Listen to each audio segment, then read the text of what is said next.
Namaste everyone. Om Namah Shivaya.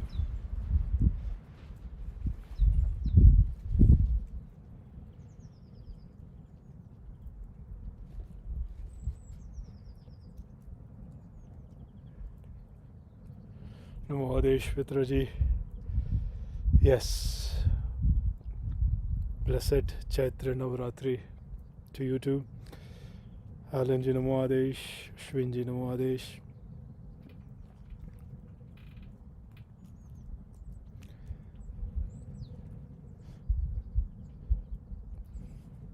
It is the fourth day or fourth night of Chaitra Navratri. Many of you probably don't know, and many of you probably know, that apart from the most famous Navratri that comes around fortnight before Deepavali, there are other Navratri also. As the seasons change, different part of the world, and also certain times for dedicated sadhana and big transformation.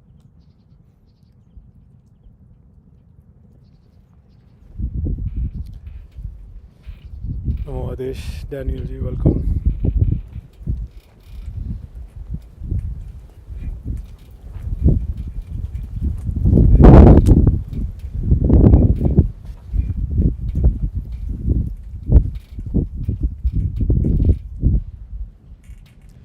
Seasons changing, it's different times also, different places. In India, I know that it is already quite warm. It is summer months. After the Holi, it becomes summer there in India. And here we are entering spring in Sweden. In Australia, it's a whole another story. We just started Atmabhav Mudra course yesterday, first live session, and while scheduling the live sessions, we had a very interesting time because we have people from participants joining from Hong Kong, from Australia, from Europe, and from America. So many different time zones and dates. Very interesting how we have come together from across the world, different seasons, different times, and technology has made it possible to communicate so effectively.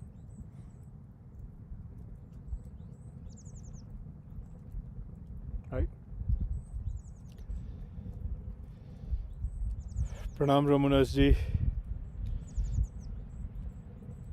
Noiji, Namo Adesh. Beautiful souls, beautiful soul, you. Yes. Namo Adesh, Nyamkha ji. Welcome.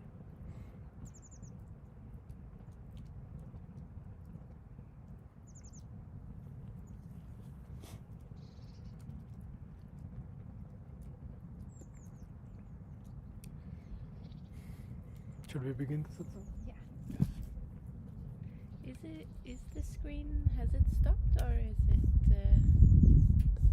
No, it's going. I think it was not playing here. Maybe let me refresh.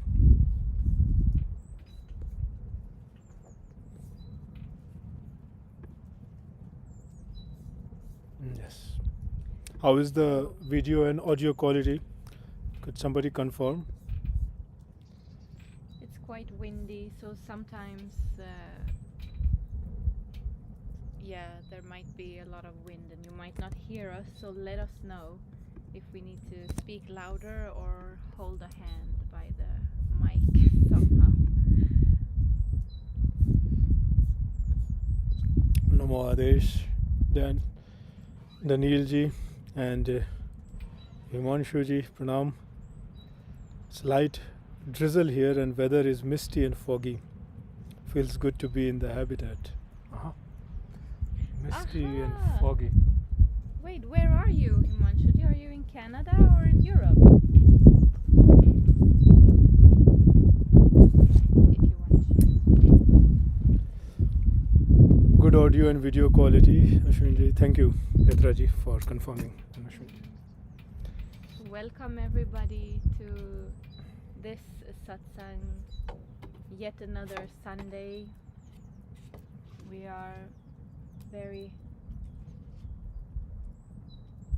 feel a lot of gratitude for being able to have this time with all of you. And each Sunday is special in its own way. Yet again we have gotten the chance to spend some precious time. The most precious thing that we have now that we are in these vessels for however long or short that it is. So I want to express that it's beautiful that we are connecting like this, and your time is precious and our time is precious as well. So welcome to the Satsang, and if you are new, you are super welcome to, if you want to, write your name in the chat group and perhaps where you are joining in from. It's always nice to see from where a being is joining in from. We are here in Sweden, in Uppland, Uppsala area, and Du kan inte förutse. we usually start the satsangs by invoking the Shakti Kurukula Deviji with the Shabar mantra. And now there are many ways that one can chant or recite this mantra. We use it a lot during various rituals. The full form, we also have it in sung form on the channel. If you want to, you can listen to that one also. It's much longer. And here we do one of the parts of it. One can say it's the main part of it. And let's see if anybody has... I'm trying to get the mantra. Yeah, we usually paste it in the chat group. You can look. You can choose if you want to chant along as a practice or just sit and listen to it. We usually start with it and end with it as well. And then usually we have something that we talk about, that we want to bring up, perhaps something that has come up during a course or some interaction with somebody writing to us, or something from previous satsangs or similar, or something that we feel would be valuable for all of you to listen to and take part of. And you're very welcome to write thoughts or feelings or even questions, and we'll see if we answer them or not during this satsang or coming satsangs, or in any which way that you all know that we share various arts, poems, songs, articles, and all of those things. So sometimes an answer is answered, or a question is answered, and sometimes it is answered in a different way, or awaits the correct time, place, and circumstance to be answered.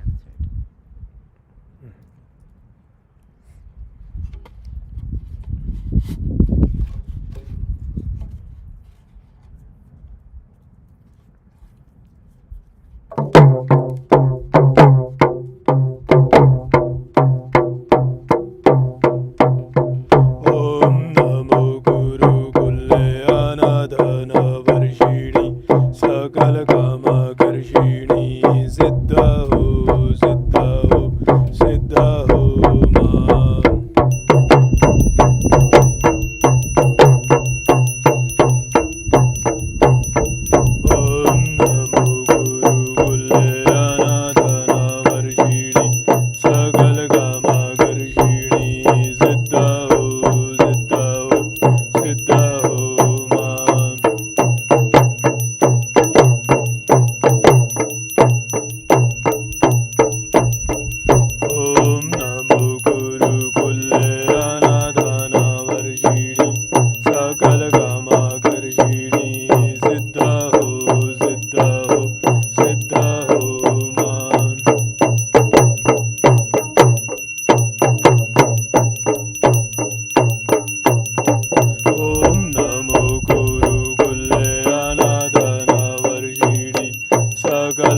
remember when we were growing up during these Navratri times, the 9 nights that's going on. Today is the 4th. At the end of it, we used to have this Dhwaj Bali, or flag ceremony, where we would take a big pole and put a flag of Hanumanji on top. And I was very curious seeing that Hanumanji carrying a big mountain in his hand.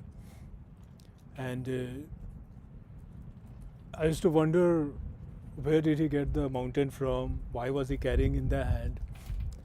And there is a story behind that. When Ram and his brother, Lord Ram and his brother, were injured in a battle against Ravan, a great Mahasiddha himself, Mahasiddha Lankanath. And he had to go, Hanumanji had to go to Himalaya to get some herbs for treatment. And when he was going there, the Asur king Ravan had somebody to stop him on the way, and to stop him from getting those herbs. And interestingly, when he sent, this Asur king sent somebody to stop, he didn't send a warrior, or not a warrior in a usual sense, to stop Hanumanji. He didn't send any specific army or soldier to stop him. What that Asur king sent to stop Hanumanji was somebody dressed as a saint, with robes, matted hair, calm appearance and posture of a renunciate monk, and like a whole appearance like somebody who had transcended the world. So that's the kind of person Ravan Lankanathji sent to stop Hanumanji from accomplishing his task. And this person is called Kalanemi. Many of you probably have heard this name. And Kalanemi was a very dangerous person, of course. That's why Ravan sent him to stop Hanumanji. And what made him dangerous was not his physical power, but what made him dangerous was his appearance, disguise, because his disguise was perfect. Nobody could tell if it's a disguise or if it really is a saint or a monk. But Hanumanji could, through his own accomplishments, Hanumanji could discern. And how he discerned was not from the appearance, what Kalanemi was doing, but how Hanumanji felt. Something in Kalanemi's presence did not match the presentation. There was something disconnected. The outer form was very great of Kalanemi, impeccable, but the inner fragrance was missing. Now, of all the stories from Ramayana, why did I even start talking about this? There's so many beautiful stories in Ramayana to talk about in Satsang. But there is a point here, because I want to say something very precise, and that is something it's worth exploring. And that is about humility, right? That's the way, humility, being humble. Specifically about when humility becomes a signal to identify a genuine teacher, and just about the spiritual accomplishment. And most of us are familiar with this.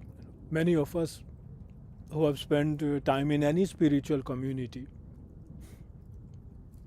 have a very specific experience. Maybe you can relate to it also, or you have seen such incidents. Say you go to a teacher, a guru or mentor or guide, right? And something about that teacher, guru, acharya catches your attention. Maybe they don't sit on an elevated place. You may have seen teachers sit at an elevated place, and this teacher doesn't sit. Or maybe this teacher or guru says that, oh no, call me by my first name. Or that teacher, guru, when he's traveling or she is traveling, then she or he is carrying their own bag, own luggage, and saying things like, okay, no, I don't have any answers, things like that. And when such a behavior is seen in a guru or a teacher, then something is there in you, inside you, in your mind, that relaxes and tells you that, okay, yes, this is real. This is a teacher, this is a guru, acharya, mentor, I can trust. And that is the feeling, that feeling is worth examining. Where is that coming from? For some people. For some people. For a lot of people, it is like that. It's a very specific feeling. And this feeling is not a recognition of wisdom. And definitely it's not a feeling that your understanding is getting new depth. It's a feeling that some template, some pattern is matched. Something that you hold, some pattern in you, in your mind, some concept, and that is matched with this behavior. Some pattern like, okay, this is a picture of a genuine spiritual person, that a genuine spiritual person behaves this way. And this teacher, this guru that I am meeting confirms that. Like that. And it's not just about spiritual context also. On ordinary day-to-day life also, it happens. Say, you go to any workshop, any training, you have facilitators there, and let's say there are two facilitators in this example, just to make a point. And one facilitator arrives in that workshop with a prepared setup and everything, sits in the front and speaks with a great authority what the day will cover and tells you everything. And then there is another facilitator of the same workshop who arrives a little earlier and is seen quietly rearranging the chairs into the circle and sits in the circle like everybody else in the workshop. And when you ask this other facilitator, okay, so who is leading the workshop? Then the second teacher says, well, nobody is leading, or things like, we are all leading this workshop. You might have heard things like that. And all the room, everybody suddenly trusts the second one more, the second facilitator more. And the question arises like, which one is a better teacher? Which one is a better facilitator? You don't know that. You have barely met them, let's say. But the verdict, the judgment has already arrived. And that judgment comes from the outer appearance and behavior many a times. And that is the template that is operating, the pattern matching inside. And many times one gives more authority to this pattern matching, this template, without thinking where it is coming from. And that is important to think about, because there is something in spiritual tradition that is very powerful about this. You may have heard that and all, not just in Indian or Indian subcontinent or all over the world, you have devotees practice spiritual practices based on devotion. And in India also we have had where great saints, bhakti saints of India, very genuine, very continuous sort of humility all the time. So much so that in the Middle Ages there were saints who said something like, in English one can translate it as that one has to be humbler than the blade of grass. Mm-hmm. You know how the blade of grass is, easily bends with the wind, always flowing in that, bending. So he said that yes, the bending like the more bending like the blade of a grass, or more tolerant than a tree, like that. And that is like a permanent or continuous orientation. And not in a specific situation, but all the time.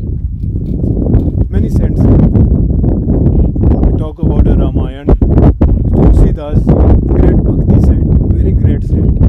And throughout his life, he referred to himself as lowest servant, Das. Like his name itself has Tulsi Das. Das is like a servant. He called himself servant. And he meant it not as a bad thing, or as a servant as a bad thing. He meant as like the supreme thing, as a great spiritual position. And many bhakti, spiritual, devotional traditions have this, the dissolution of personal significance. And because bhakti, devotion, apart from naturally arising and flowering, people practice also, practicing the bhakti. So this whole idea of dissolution of this self become a mechanical process to follow also. The smaller the vessel's sense of self, the more completely it could be filled with whatever the subject of devotion, God, Lord, like that. And that is all real. And there is a very profound spiritual meaning in it. But there is a distinction here, and that is the distinction we want to talk about, apart from bhakti. Because bhakti has been talked quite a bit, but this distinction hasn't been talked enough, I think. And that is important also.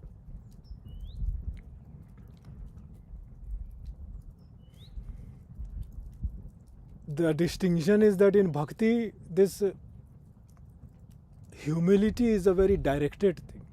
It is a specific, like a beloved, God, deity.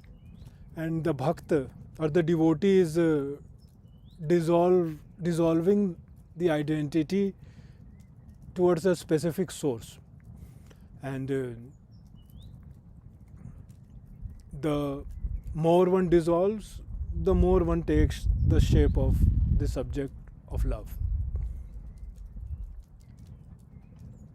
But it is not a general personality trait that one is talking about, that one has to become small. And in Tantra, especially in the Siddha tradition that we're talking about,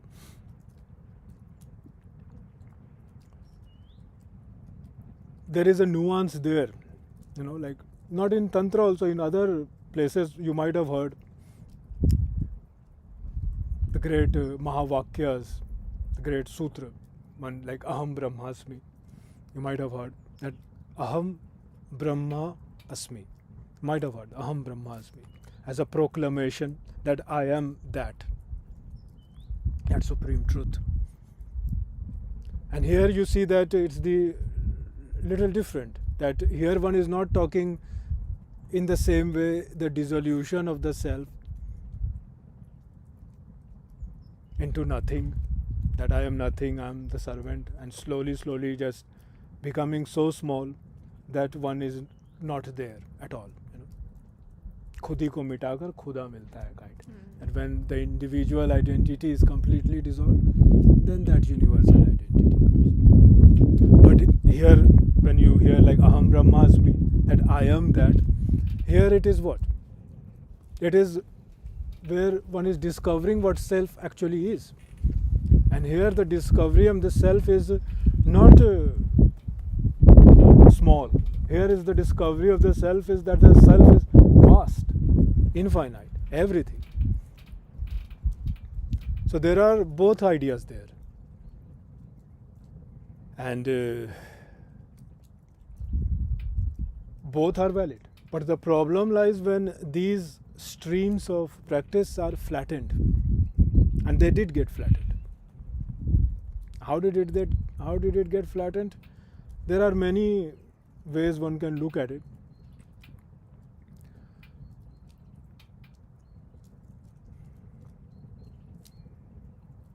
Say when many from the West earlier came to India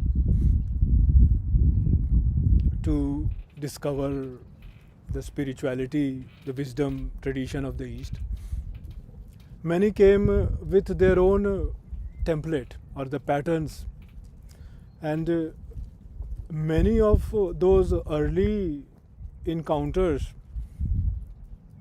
in India with the West were people who had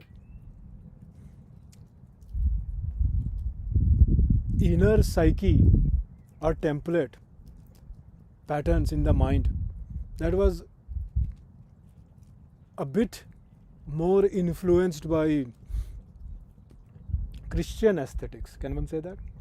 Saints, Christian saints who looked downward, who refused worldly elevation, and who made themselves small before God.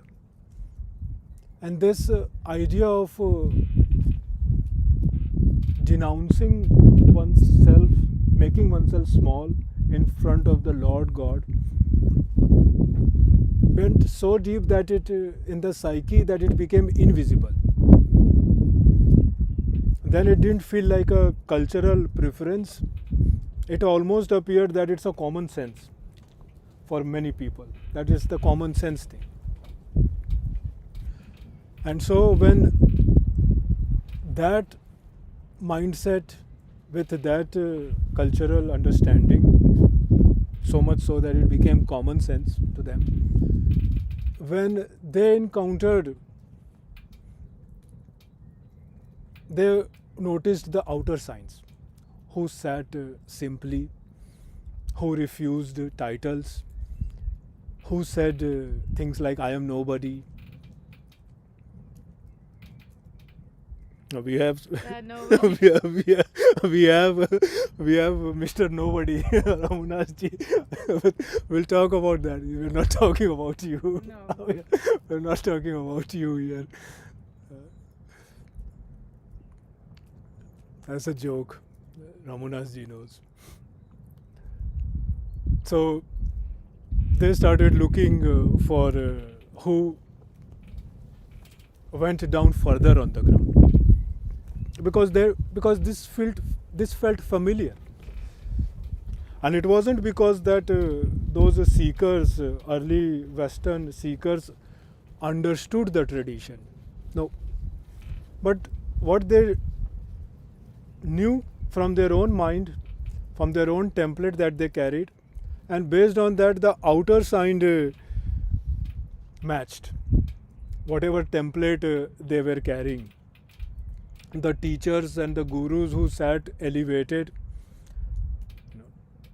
some gurus accept even worship. Some gurus moved with great authority. So when those were seen, then they were met with a little bit of suspicion. Lot of maybe a little bit more skepticism than normal. And even when the tradition that those gurus or teachers came from, in that tradition it was completely coherent or very reasonable thing to do. They had their own philosophy, they had their own darshan, they had their own reasoning behind those celebratory outward ritual shows and behavior pattern. They had their own reason. They have their own reason. But the template didn't match. So through this kind of ideas, so whatever translations and publishing and spiritual media happened at that time, then this kind of template understanding become like a universal understanding. The genuine devotional humility from the bhakti tradition got extracted from its own context and became a general signal for all spiritual practice. That function was stripped, but the aesthetics was kept.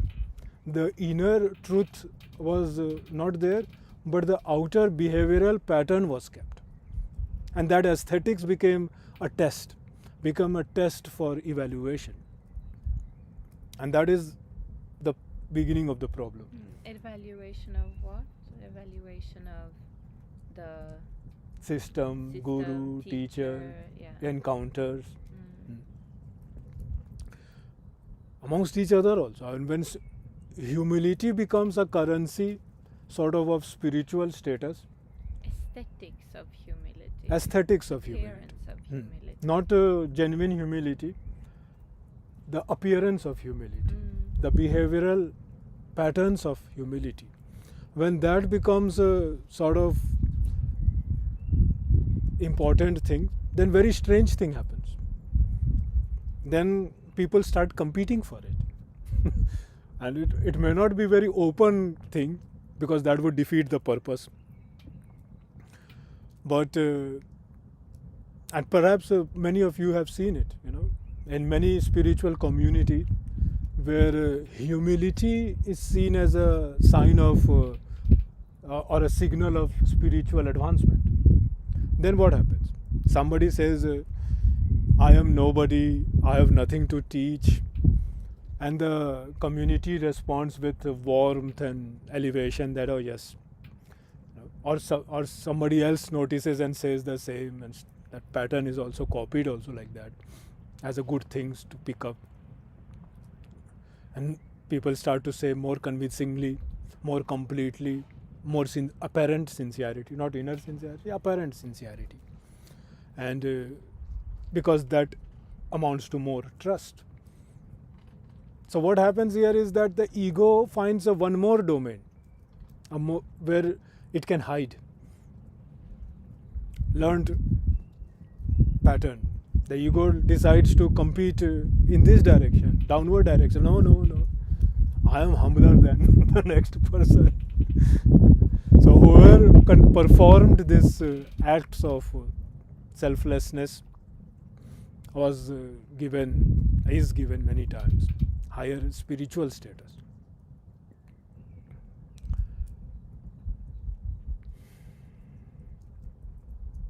And it's not just spiritual, or at workplace also it happens. Where many places at workplace, like low maintenance person are highly valued. Somebody who doesn't come with a lot of baggage and is easy to go along. Low maintenance basically. doesn't ask for anything much loudly, and declines opportunities visibly, very much so, and showing to others that how little they need, and some may genuinely do, but we are talking about this outward performance of sort of needlessness. Same mechanism that you see in spiritual community, you see in workplaces, all other different settings also. And definitely in this contemporary life, you see that in spiritual culture very clearly. Retreat teacher saying that, okay, now I eat last, or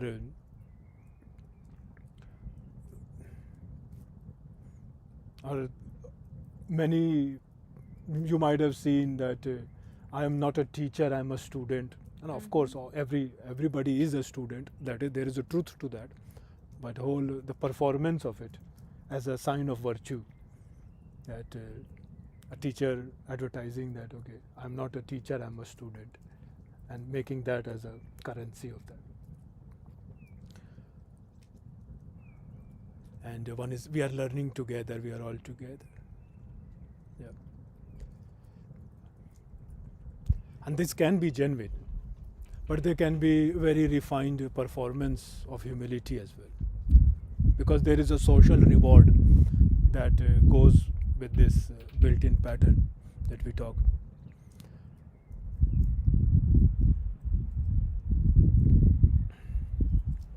And it has a peculiar way of protecting itself, this system, that if you point it out, it defends itself. The moment anybody says that this is going on, and at somebody, they say, oh, they are being competitive about it, like that. So, but what is really happening in all this game is that humility, the act of performance of humility does not remove the ego. It's just that the ego finds a new costume.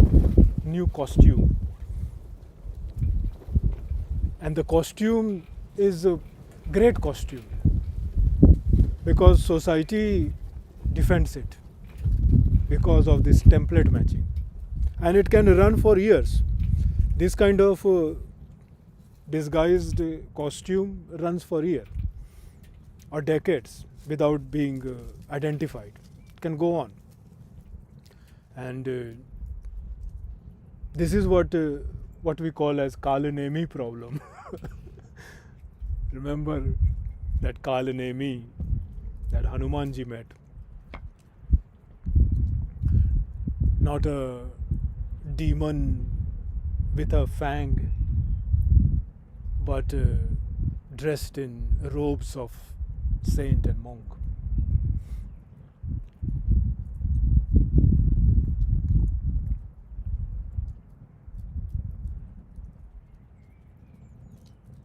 And in Tantra, in Siddha Tantra especially, we do not frame it so much as ego versus not enough ego.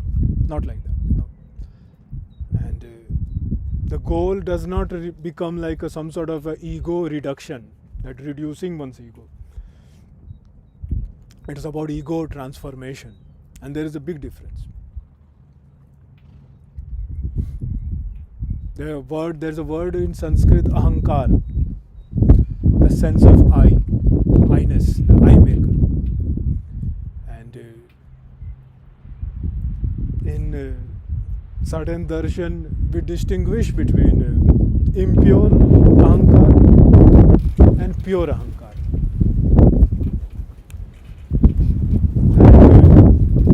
And impure ahankar is not like not about big or small, it's about ego that has no stable ground. Something, ego that needs external reference all the time. to know what it is, looking outside, looking to the crowd, validation, seeking validation, approvals, comparing, always focused on how it is seen. And it can do through various ways, like through dominating also, like I am greater than you. Or it can also do it through submission. I am lesser than you. Like both are the same game. Whether that impure ego says I am greater than you, or or says that look how small I have made myself. Same structure, and direction is different, but the essence is the same. And pure ahankar, that is the sense of I that is grounded, that has found its ground. That kind of pure ahankar doesn't need a social approval, doesn't need to win or lose in comparison. It knows what it is without the crowd's verdict. And the aham of aham brahmasmi, I am that. In that one is not looking at the absence of I. Here it is that I, the ahankar, has expanded to its actual true nature, not collapsed into some performative smallness. Forever not enough kind of. Or neither inflated into something of dominating everything. Grounded in what it actually is.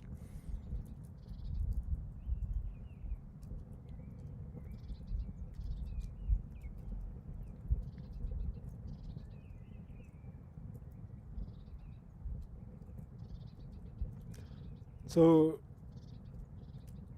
from the gaze of Tantra, one doesn't say that, that those people have too much ego. No. It is about how untransformed ego finds this spiritual costume. The ego is still the same. Ego still remains the same in that. Reactive ego, reacting to things. Externally referencing, needing crowd's verdict. It's just that many times that ego learns to dress differently. So many times it does happen that the most visibly humble person in the room may actually be doing the least amount of actual inner work. Not always, for sure, not always, but possibly it happens, because this performance of humility is a way that helps one get more return in sort of social investment, and without doing any inner thing that investment is actually supposed to do. Like we talk about money, like that, currency exchange, like that. Just to give an example, that whenever the community respond with this kind of thing, performance of humility, with trusting that and elevating that, then there is a small payment to that. And that kind of payment ultimately ends up reinforcing that kind of performative surface level behavior of humility, rather than having an internal transformation that is needed.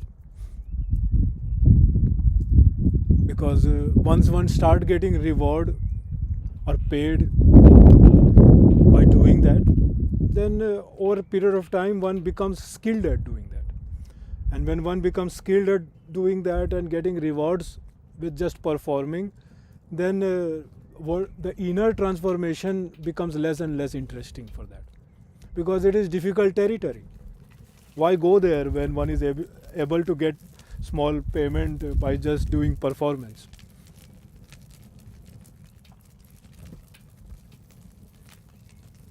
And ironically, the one who is doing the inner transformation, genuinely doing the inner work, may look unremarkable from outside, because they are occupied with something else. They are occupied with inner work, the work itself. May even be socially awkward many times in public, and even may appear proud or uncertain.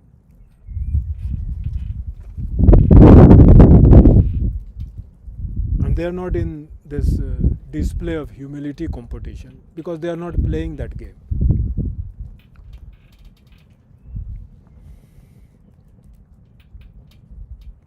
And there is a whole treatise written on this game in very different ways. One can see it.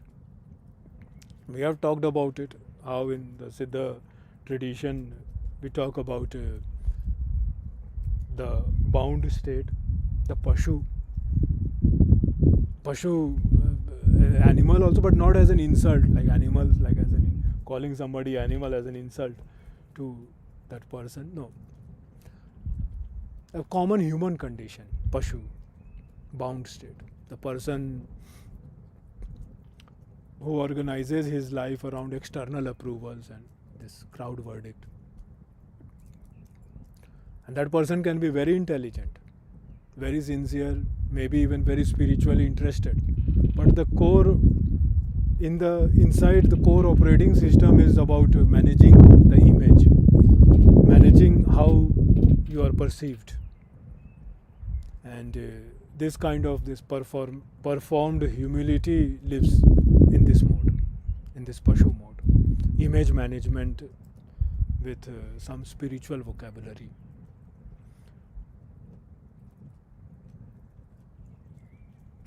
Whether it is even the downward, like I am nobody, even with that or upward, doesn't matter. It's still a presentation and still aimed at some audience. And the crowd, the audience becomes the principle for organizing that, for the Pashu. And the Veer is the next, the heroic ones, not aggressive like one thinks that, no. Somebody who has stepped out of this approval circuit completely, no longer needing this organizing oneself around some crowd's verdict. Veer means warrior. Warrior, courageous. And that kind of person bows down to teacher genuinely, because bowing opens something in transmission. It's a tantra act, and that kind of person, one hand bowing down to a teacher, but at the same time being upright, both. And neither is performed as an act of humility or something for the watcher.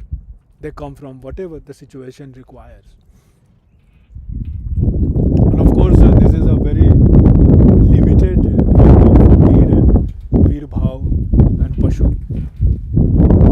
There is a lot more one can say about it.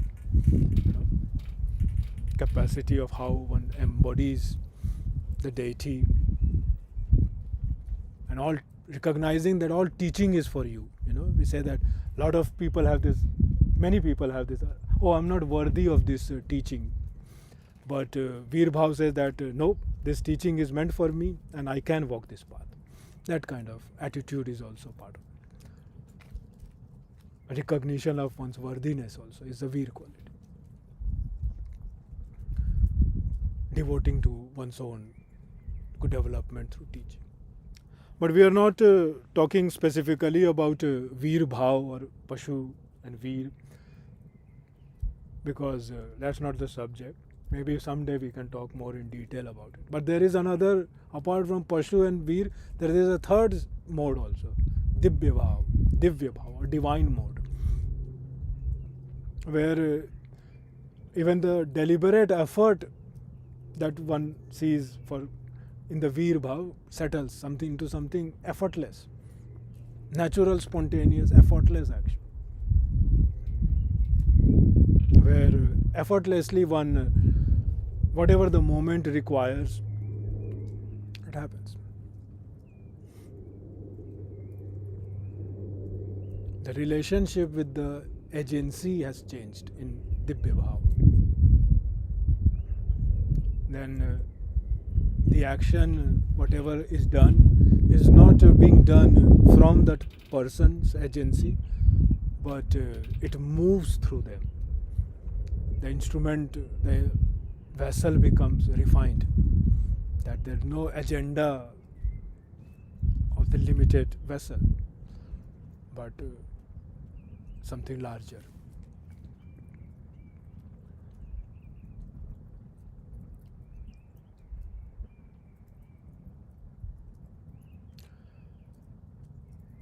There's a lot more that can be said, but we are talking about performance of spiritual virtue or humility.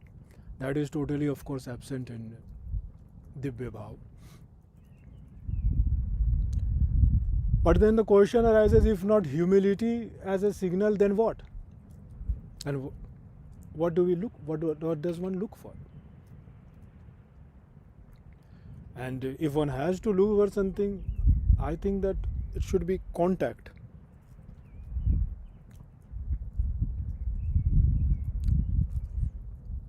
Whether a genuine meeting is happening.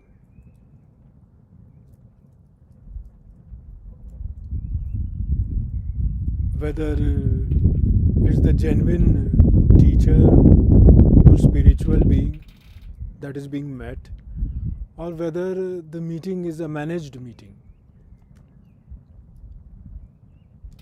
And the genuine contact also needs to be understood. What is a genuine contact? Because it doesn't have a very fixed texture or system to it. You know, like many times one talk about feeling warm and such a loving, warm presence like that. But it need not be like that. You know,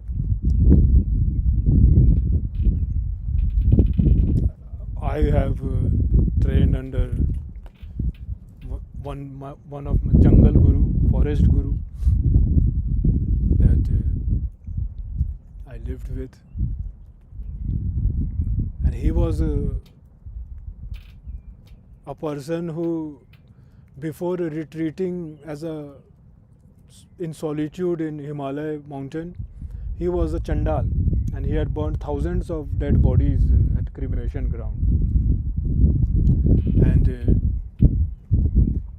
after retreating to mountain, he lived alone for a very long time in harsh climate. You know, Himalaya is not an easy place to live. It's a very harsh environment. Survival is there. So there was a dry bluntness in his attitude. Vulgar. Vulgar blunt. Bhairavi ji has met him, so she, my God, yes, he had that, and many do, because of the environment. Also, it becomes like that, and there is an inner, for sure, there is an inner depth of love and bliss and peace, but from the outside it can be very blunt and harsh also sometimes. So the contact that one is talking about, or the full contact, is not only about warmth. It's about whether the contact is alive. Gentleness can be a full contact. Silence can be a full contact. Yes. A single sentence that actually cut something in you, that years of comfort has not reached. That can also be full contact. What is not a full contact is management. maintaining how it is going and maintaining approvals and softening something based on what students or somebody thinks of as a good opinion or not.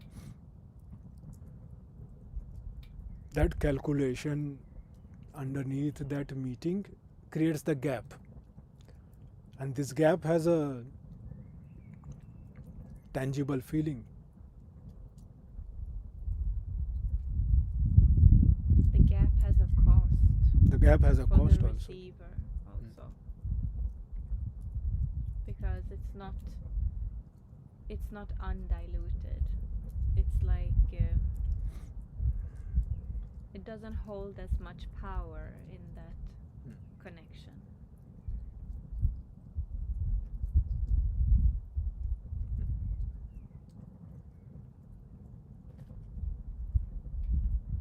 Many a times, as Bhairavi is saying,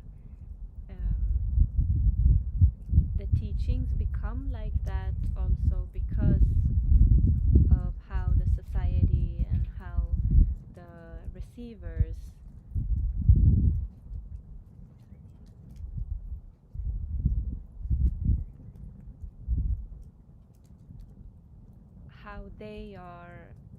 how their minds are shaped to think a teacher should be.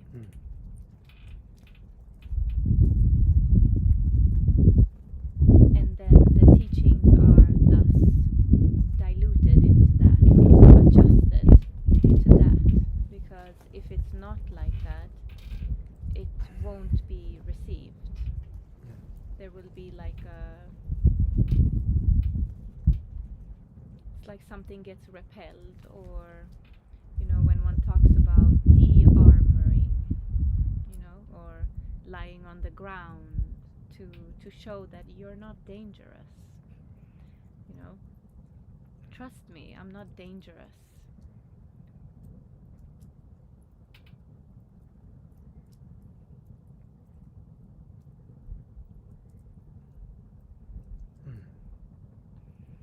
And that kind of performance is also very expensive to sustain.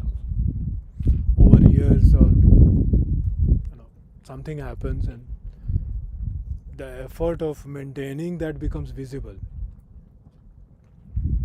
or the performance, such kind of managed thing drops at unguarded moment, or whatever is underneath actually does. And genuine presence does not require maintenance. It is simply what is there in the market and in temple, doesn't matter. Same thing, but it may show up differently. It's not like every place one has to behave the same, no. But the fundamental essence remains. There is something consistent. And time reveals this. And of course, we don't want to leave this you with thinking that the whole concept should be discarded about humility, because there is something real in it. Actually, two things. That humility of genuine learning, it's like the sponge posture. I don't know this yet. I'm here to receive. That thing that let me empty myself of what I think I know, because only then something real can come in. And that is not a performance. That is an actual mechanism of transmission. You cannot fill if you are already full of something. So the emptying has to be real. And one can tell the difference between this genuine learning, humility and performance also. There is a difference, and one can contemplate on one's own behavior and one can observe also. That in genuine learning, humility, where is the attention? The attention in what is coming in. You are absorbed in the teaching. The teacher is there and transmitting, and you are absorbed in what is being transmitted. You are not watching yourself, how you are receiving. The moment you become aware of how you are appearing to receive it, how the receptivity looks, like how is the teacher thinking, that instead of absorbing and you start thinking, oh, is the teacher thinking I'm a good student? Is the teacher, am I looking like a good student to the teacher? Then that becomes performance. Then that becomes performing, receiving. No.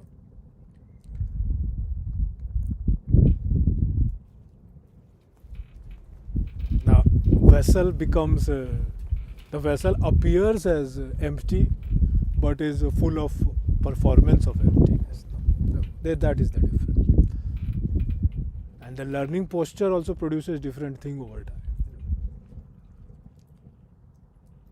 Genuine humility at the beginning of the path is a very correct posture to hold. The sponge absorbs and then transformation happens. But if years pass and nothing transforms, the student is still only ever deferring, never meeting the teaching from their ground, then something has gone wrong. The humility that was supposed to open the channel became something else, became avoidance of transformation.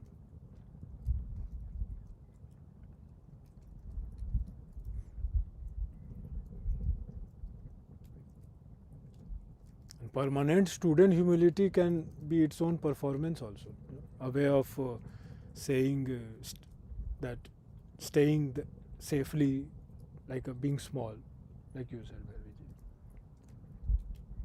Never being asked to stand in your own knowing.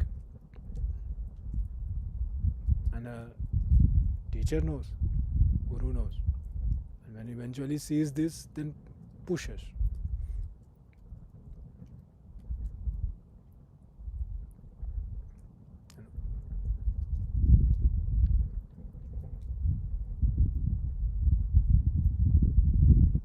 And when this performance is all stripped away, then genuine humility is there. And you can see that what you know and what you don't know.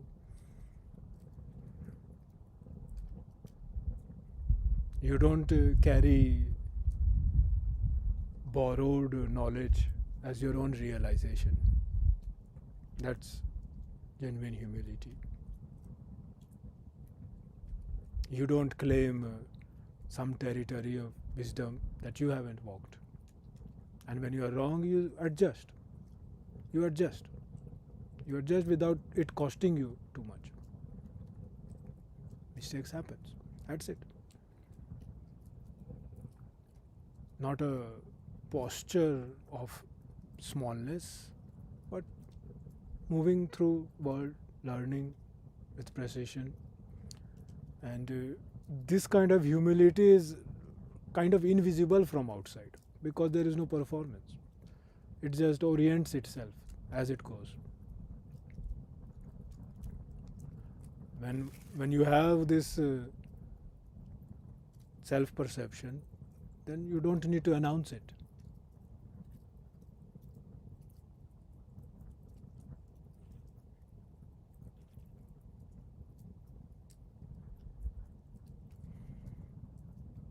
And the absence of management, no needing to manage.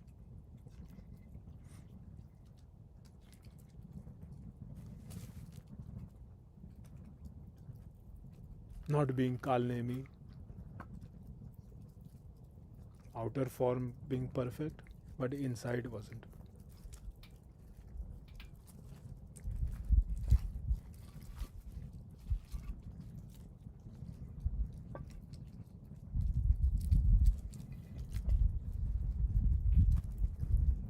Many a times one can maybe say that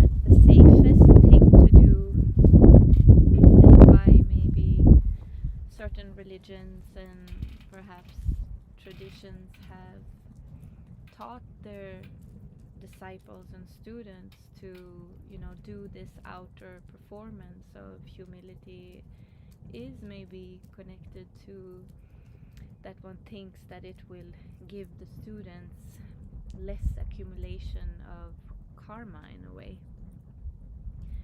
That it is safer to turn the cheek the other way than to go into battle or to have that dumb contact. Avoidance is better than going into a debate or a fight or stating presence. And sure, there is probably some kind of merit to making yourself so small that you do not incur any sort of nothingness, But in Siddha Tantra, that is not always the case. Yes, you should know the costs of things.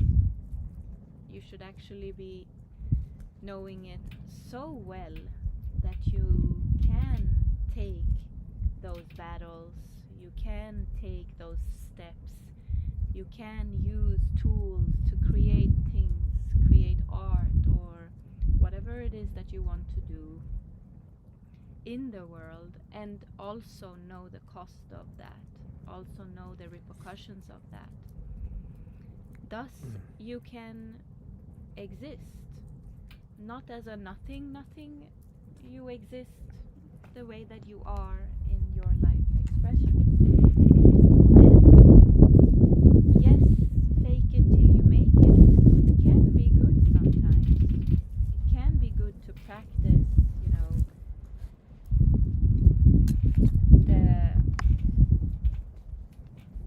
for example, bowing down or whatever it is. We do practices like that as well.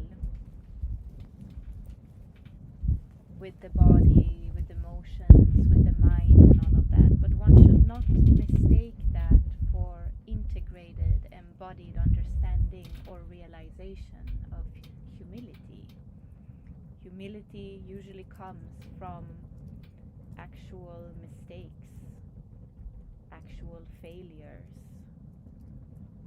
hardships, having actually fallen short in many situations, and it's not easy, it's not nice, it's not nice. And in Siddha Tantra, we don't need to teach humility in the sense like, okay, always do like this or always do like that. In Siddha Tantra, or at least in the tradition, you will be asked to take ownership of something. You will be asked to perform something, create something, and you yourself shall then see how able you are in that. And in that embodied experience, you will naturally just experience more and more. You'll get experience and explore and actually get a sense, the ras of humility in this case. And just as with humility, so many other topics of life, one can say it as devotion or love or trust, surrender, all of these like beautiful words that we hear, or that maybe you have heard within spirituality and all of that. These are all words and concepts that one can read about, and one understands that yes, that is good. And yeah, as I said, one can fake it till you make it, perhaps, yes, but it actually comes from experiences. And in Siddha Tantra and in the tradition, the guru and the container is created, like there's a safe space for experiencing things, different realms where you are doing things, performing rituals, for example, or just normal day-to-day tasks even, or something that you're supposed to create alone or together. And in that comes the learning experience of humility and all of these different things.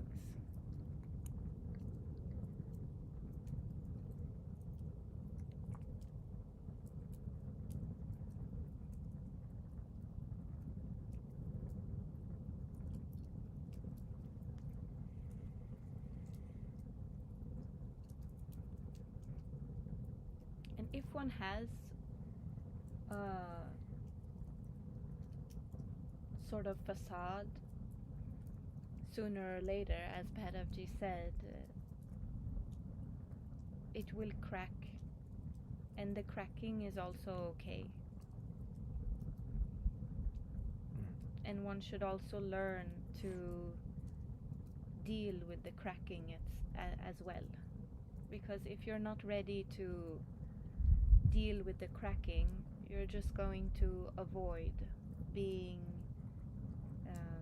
in contact with anything that might reveal your cracking to yourself, and even worse, to anybody else, you know, or even worse if you are dependent on the validations of your spiritual community, so to say, then it becomes even more difficult. So that's why we try to talk about coming, like for example during the Atma Bhav Mudra, we really tried to talk about the sovereignty, bringing the awareness and the sovereignty of, you know, your perception of yourself. Try to ground it in yourself, to tend to one's own fire rather than all the time giving the attention or trying to see it from the outside, seeing yourself from the outside all the time. Try to go in and to experience through your senses. Give value to that. Then you can deal with these kind of things, these kind of crackings. And the crackings are in itself also a form of blessings as well. And we try to, in the containers or journeys that we have, we try to give the space and hold the space, facilitate to be able to go through these crackings. I don't know why I started using the word crackings, because it sounds so dramatic. The shell of the ego. The shell of the ego, maybe. Cracks. And you crack it and the ego is still there. It's just that there's not a shell around it. Protecting itself. Yeah, it's transparent. Like you can see it. You don't need to hide it.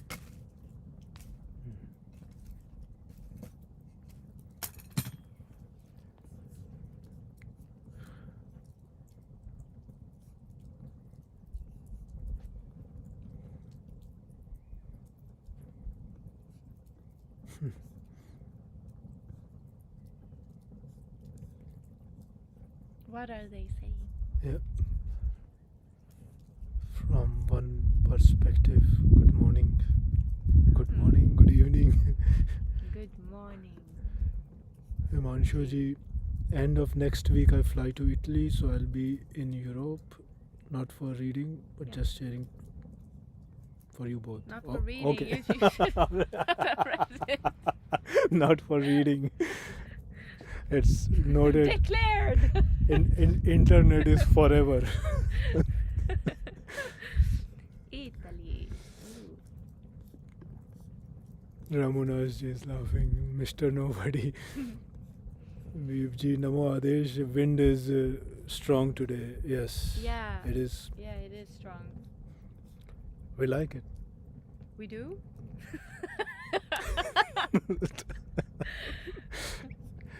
Daniel ji, performed humility earns a social currency.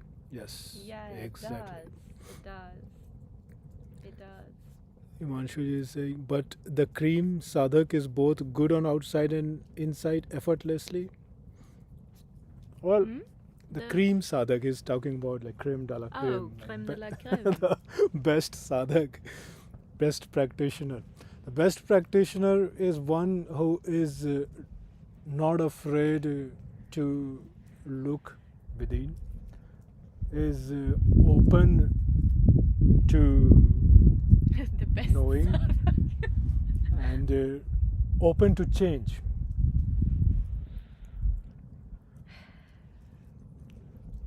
Sadhak practitioners are all work in progress, and making mistakes is part of the journey.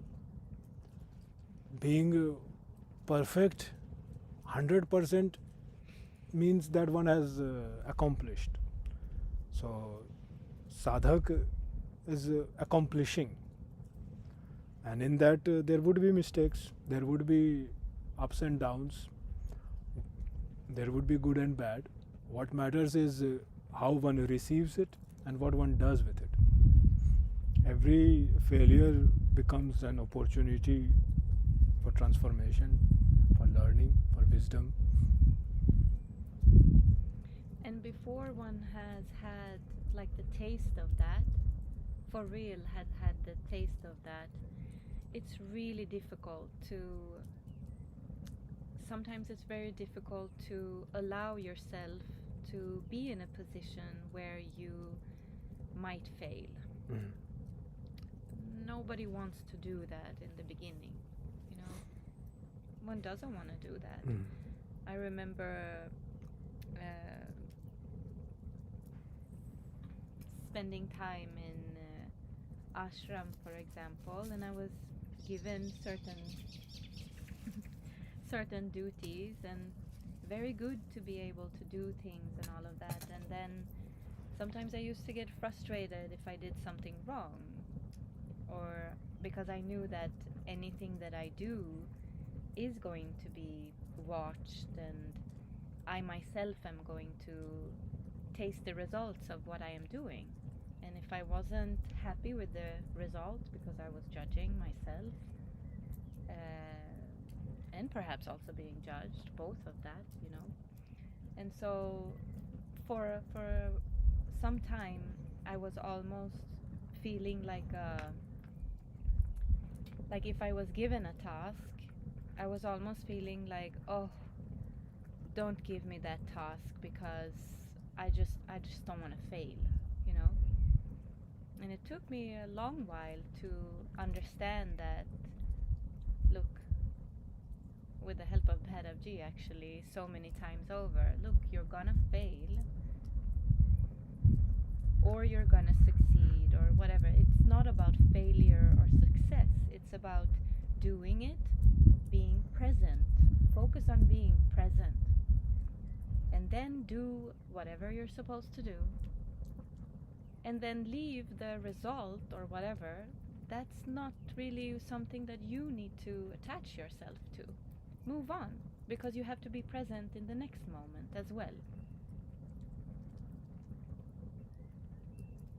Not connecting oneself to the result is a big, big, big help. One does what one can in the present moment, and there might be failures, there might be, you know, you might look like a effing clown, you know, and yeah, that's how it was. You might even cry a little. You might laugh, you know, and then it will, that will pass as well. And then it's the next moment. The video did that again, it seems. Great.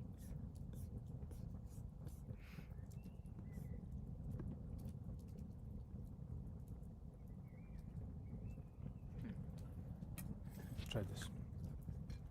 Let's do like this. The longest arm. Is it gonna work?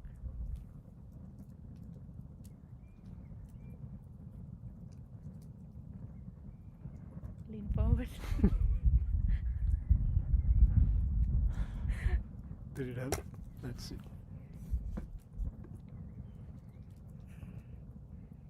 Wait, what about one of those? Can we reach one of those big ones? No. Yeah, it did work. It did? Oh my. ready. Himanshu ji is saying, no, from one perspective, ji is saying, I know I'm not reading your name here because I'm reading the channel name here. Authentic humility and I true think- devotion comes from grace. Yes. Is it Elijah Ji? Maybe you can write your name from one perspective, ji. And yes, you are on a right instinct there, or understanding there, that humility and devotion definitely are something that inner state that arises. It's not something that one does. And they arise when certain merits mature.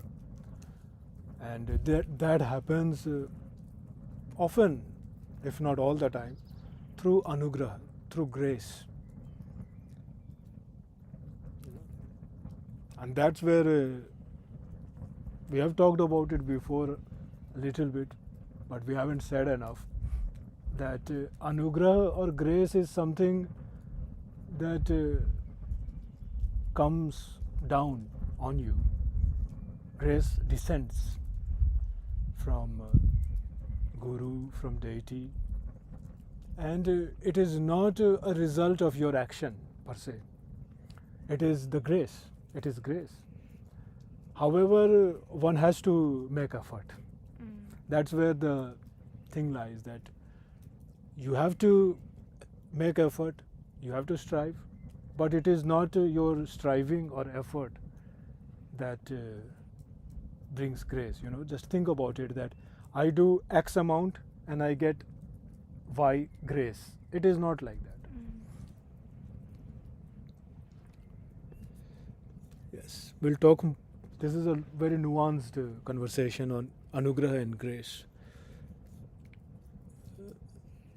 Danil ji, that makes me think of an importance of truly being able to walk in solitude and deal with your own solitude and know oneself. Yeah, it's a combination, because sometimes solitude is good and sometimes solitude is an escape. So a combination is usually quite good in these times. Have moments of solitude, not moments, like it can be long months even, or years even, of solitude as well, but at some point that because the mind is very smart, the mind is very clever, and it can create containers inside of one's, categorizations and all of that, and sometimes that needs to be, or will be, challenged when one is around other people and in the gross physical world. Because yes, solitude is good, and one can try to nurture oneself in that solitude. One can build illusions about oneself in solitude as well. And in that, or from that, it's good to go out, so-called out, and meet the world and see, do I have the ability, do I have the fire to maintain this? Or does it maintain itself when I am walking in the flesh and bones that I am around other people who are also in flesh and bone, outside in the world, because then it's not just a theory, then it's not only an illusion. And it doesn't mean that the outside world is deciding if you are correct or not, or if you are good or not, but for one's own sake, it's good to know if one has the ability to stand one's ground in the outside as well. Sometimes the whole world, or the world will not see what you are or acknowledge your truth. They might not be able to see that, but your inner state and your inner awareness and the feeling that you have about yourself, only you can know if you can stand in that, still maintain that, still feel that as your actual truth without being shuffled or swayed here and there, or your focus being scattered because you went out into the world. Spending solitude time is very, very good if one can. And But you not to do it as avoidance. you perhaps have heard us talk more mele mein akele, and solitude also is a very much a state of mind. One can be in a highly crowded place and still be abiding in solitude, and one can be in a remote mountain cave and still living amongst lots of thoughts and people in one's own headspace. So where one's headspace is important. And Bhairavi knows that, is to say quite a bit. Expression in Hindi, mele mein akele, is like being in solitude amongst all the festivities of life. And there is a point to that also. And it sounds very existential.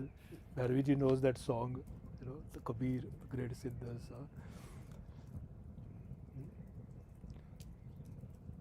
उड़ जाएगा हंस अकेला जग दर्शन का मेला. That the Hans, the swan is allegorically saying to the spirit, flies alone, and the world is a meeting ground, like a festivity, how one meets people in fair.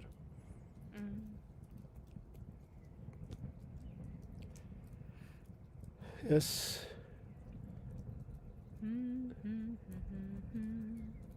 Yulia ji, I like the word crackings. Yes. Crack. Pride and ego, same thing, Ashwinji. Yes and no. That's a whole conversation on pride and ego. It seems like one needs to find the internal fullness. It is already there.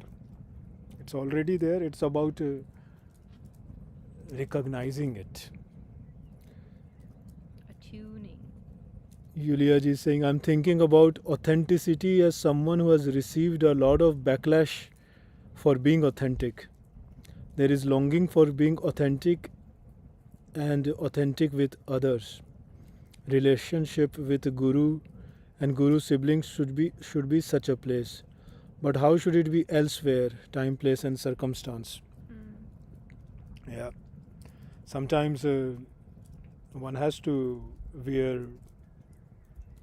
masks as a lokachar, and authenticity is an inner state also, how one is abiding inside. And sometimes it is wiser to speak, and sometimes it is wiser to just move about. Time, place and circumstance. That's why when we were talking about in a teacher, for example, is it good that they are always so-called humble, or having this outward behavior of humility? Is it always good? Is it to the students or the disciples' benefit?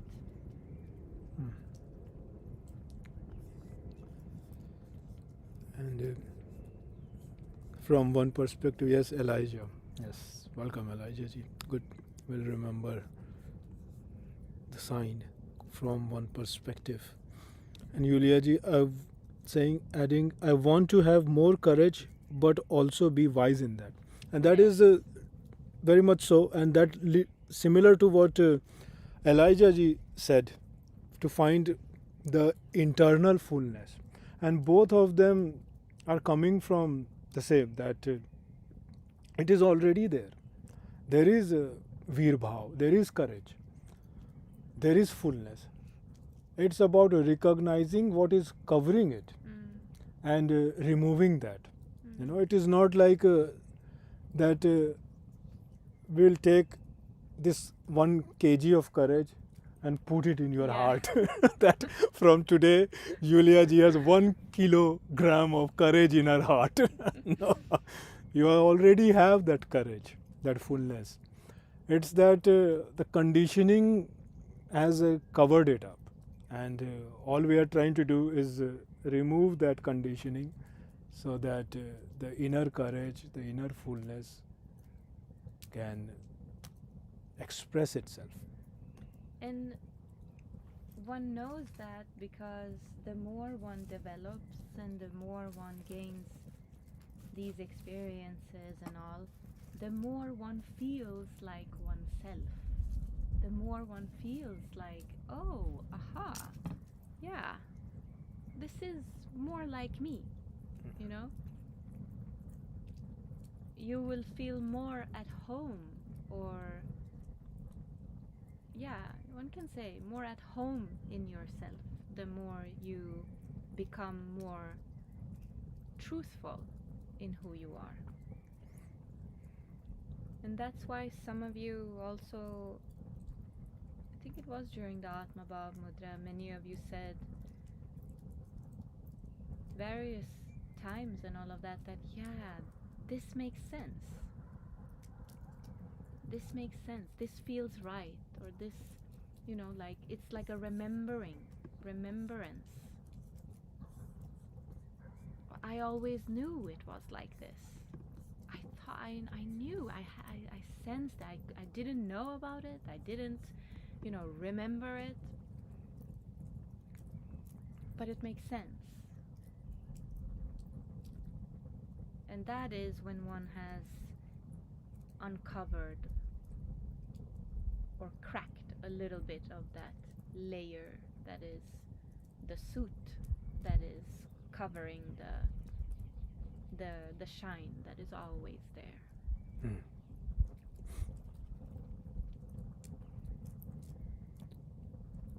Himanshu, so humility is just one shade, hence Rajas, Tamasic and Sattvic. I always think about the description you shared a while ago for the forest guru being tamasic outwardly. It personally helped me to reframe.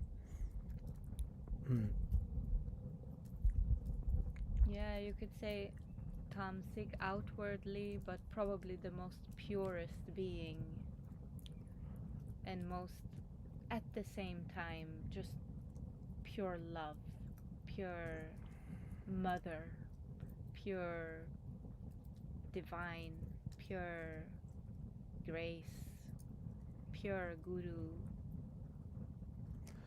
Guru is Triguna-atitam. You know, Triguna, the Sattvic, Rajasic and Tamasic are expressions. You know, but it's not about we have to become more Sattvic, or if we have to become more Rajasic, or we have to become more Tamasic. No, these are just expressions in the world. What we are trying to do with sadhana practices is to abide in the gunatit state, beyond these gunas, and not devoid of these gunas, but beyond these gunas. And to abide in that state, one can go through any guna. One can go through sattvic, one can go through rajasic, one can go through tamasic. And in Tantra, we look at the time, place and circumstance, how one's constituency is, and use that for reaching that state without making too much of a fuss about it. Yeah. Then no matter what you are that fully and authentically. If you're a stone, you are that stone. The fire, you are the most truest fire. Doesn't matter what you are or what form or whatever it is, you're the most vibrant there is in whatever you are, because you are it. You are fully inhabiting that. Apples and oranges. Apples and oranges. Yeah, the sweetest, most best apple and the most best orange as well, or the most rotten one, but you are it. Shwinji, can we only pray for the well-beings for everyone, or can we also pray for the destruction, for example, terrorists who causing harm for innocent people?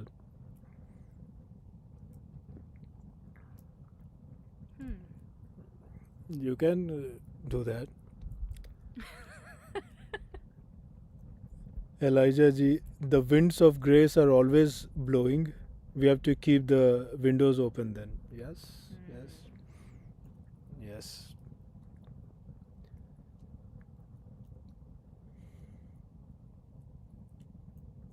It feels natural.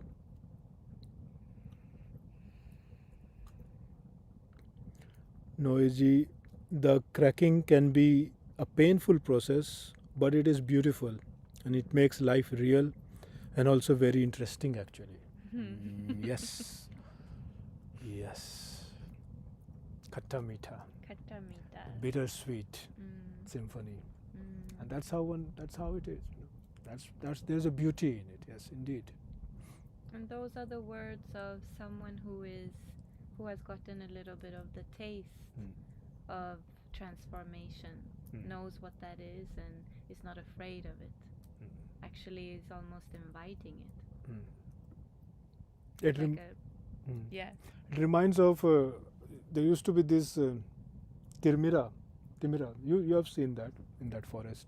In Himalaya, in certain forests, there's this thorns. And those thorns, when you walk bare feet, or when you are not wearing that much cloth, then those thorns sometimes create scratch on the body. It just like prickles. Thorns prickle. You bleed a little. You bleed a little sometimes. And of course, it's painful. It's very painful. Bleeding and thorns, very painful. But there's a love in that. Like being here now, I sometimes think about it like such a beautiful love thing. Those thorns. Yes. Daniel ji, there are traditions that says a guru is a being who guides you and whom you trust in spiritual practice. The way you seem to talking is that guru is a realized being.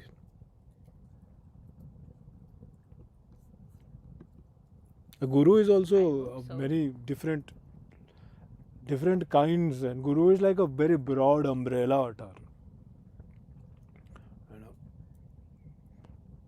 Many kinds of gurus. Maybe one day we'll talk about Guru Purnima Satsang. Maybe we'll talk about gurus. Guru bina ghor andhera. Guru. Does a guru has to be a fully realized Mahasiddha? Yeah, that's what. Guru, Siddhag, Manavag, Divyag, Kal. There are different gurus. One should try to learn from the best that one can learn from, for sure. And ultimately, absolutely, no matter how great your guru or the guru is, what matters is ultimately how much you can learn.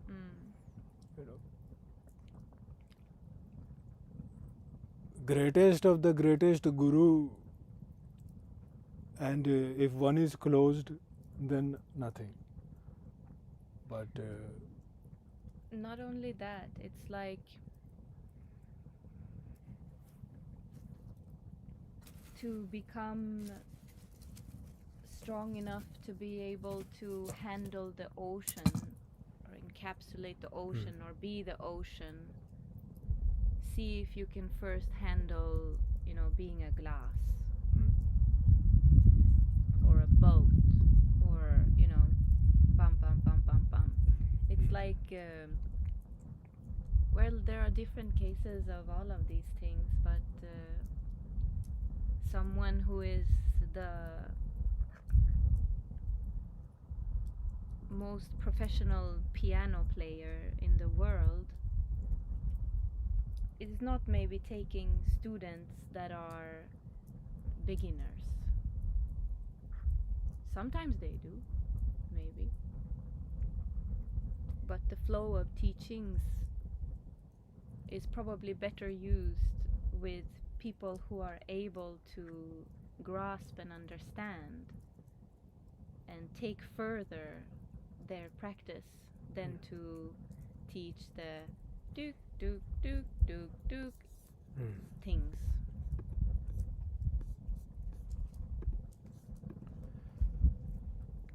There are many different variants and cases of it. Elijah is saying this discussion brings in thoughts of Dattatreya. Beyond the gunas, watching the grass bow to the wind, shaking of the suit. Thank you. Yes. Imanshuji, sweet pain as I call it after gym workout, reference to sweet thorn pain. That also, yes. Beautiful. Yeah. Very nice. Very nice to interact with you all. And it is Navaratri. We are thinking of having another venue where we can talk about certain practices for certain times to be done. Yeah. As also another thing. Because there are so many different seasonal things that are good to do for practitioners, and of course it's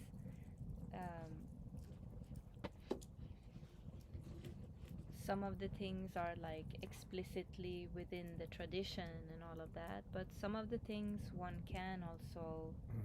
we can also teach, which is from the view of Siddha Dharma or Siddha tradition, the way that we do it. Obviously at the level of like foundation things. But yeah, we are thinking about giving that kind of venue as well Soon.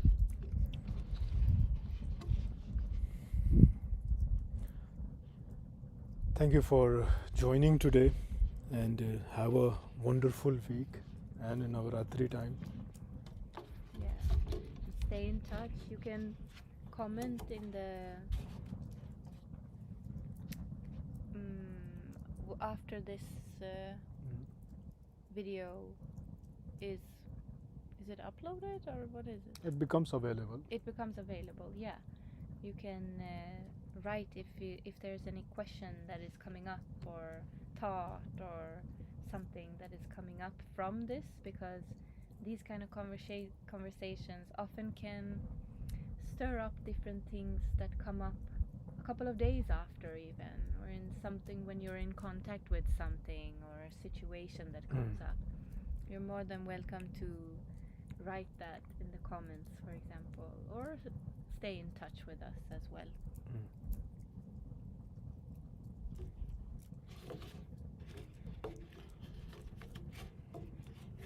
We also end with the goddess Kurukulla Devi Ji Sagar Mantra.